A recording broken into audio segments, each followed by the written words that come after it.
Pay attention to this.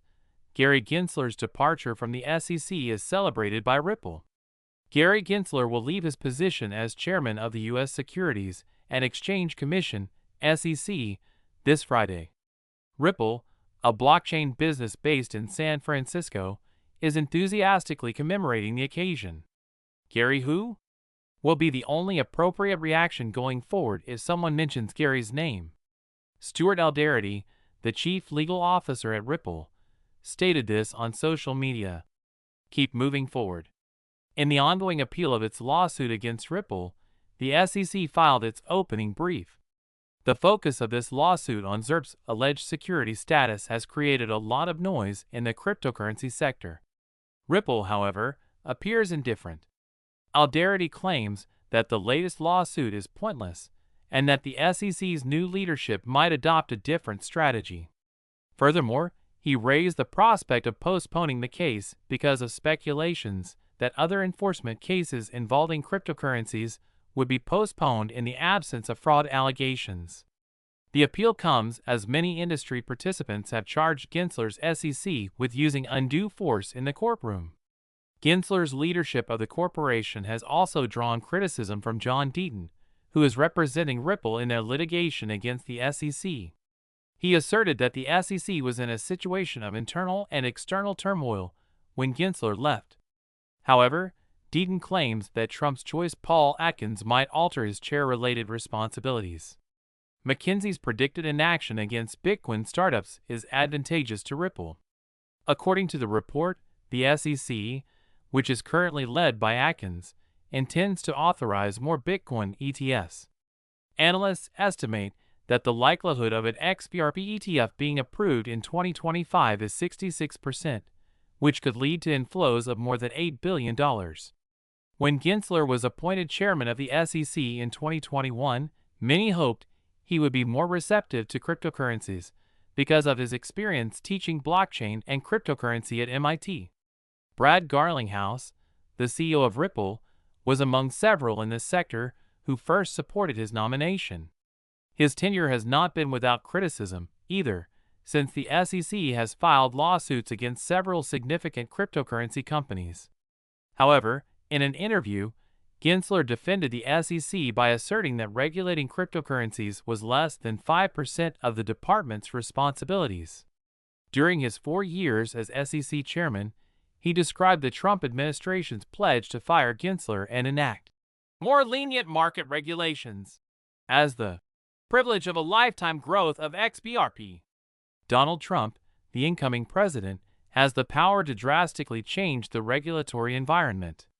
Ripple CEO Brad Garlinghouse has been in constant communication with the incoming administration, and it appears that he met with Trump at Mar-a-Lago this month.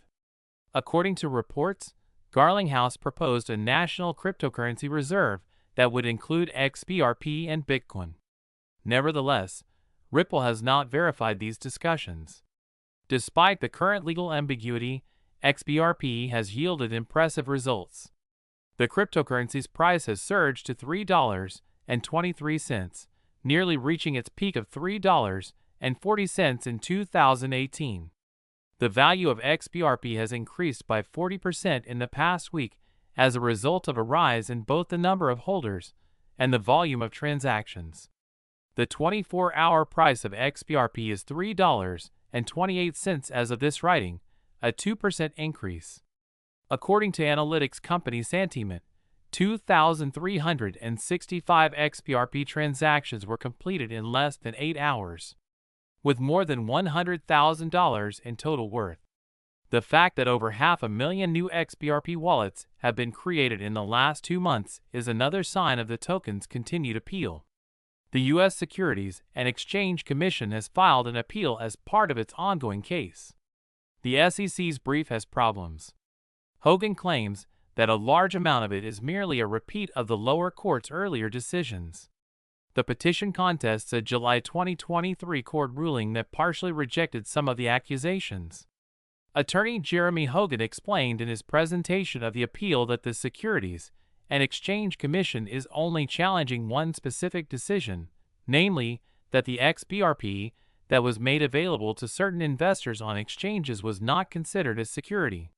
In court, the Securities and Exchange Commission (SE) has asked Apple to make a decision that regulates financial markets. Hogan contends that even though the SEC rests its position on 3 prior decisions, the SEC's approach is not supported by these judgments. While Hogan admits that Ripple will present a compelling case against the SEC's logic, it is likely that Ripple will contest the SEC's rationale in its response. Additionally, he asserts that because the SEC's view is based on comments from many aspects of the case, it is incompatible with Ripple's situation. The Aquasonic case is the best illustration of the SEC's lost opportunities to provide evidence.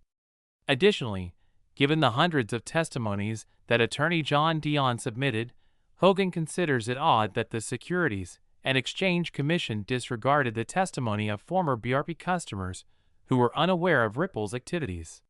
If this proves to be a difficult and time-consuming task, the Securities and Exchange Commission may find itself in a difficult position because failing to reject this evidence could ultimately hurt its case. Through this appeal, they might also be able to present new points about the conditions of the investment contract, which could strengthen their case. The introduction of the securities is the latest step in the XRP action, as well as the opening brief from the SEC in the appeal against Ripple, reversing the 2023 ruling that XRP is not a security is the aim of the brief. These improvements, according to CC analysts, may increase the prospects for XRP, which on January 15 hit $3 for the first time since 2018. President Trump is on with his SEC restructuring proposal. The U.S. Securities and Exchange Commission, or SEC, has challenged a federal court's ruling related to their continuing legal dispute with Ripple Labs. That's on the side of the agency's detractors. This appeal challenges Judge Elisa Torres' 2023 decision that Ripple's native cryptocurrency, XRP, is not a security with regard to programmatic sales on digital asset exchanges. The Securities and Exchange Commission, SEC, appealed to the Second Circuit Court of Appeals, citing a number of reasons, including the incorrectness of the lower court's ruling that sales of XRP to retail investors did not qualify as securities offers. The agency contended that it was more challenging to apply the Ho test, the legal criterion that establishes whether a transaction meets the requirements for an investment contract and is, thus, a security, because the court created a distinction between institutional and retail sales.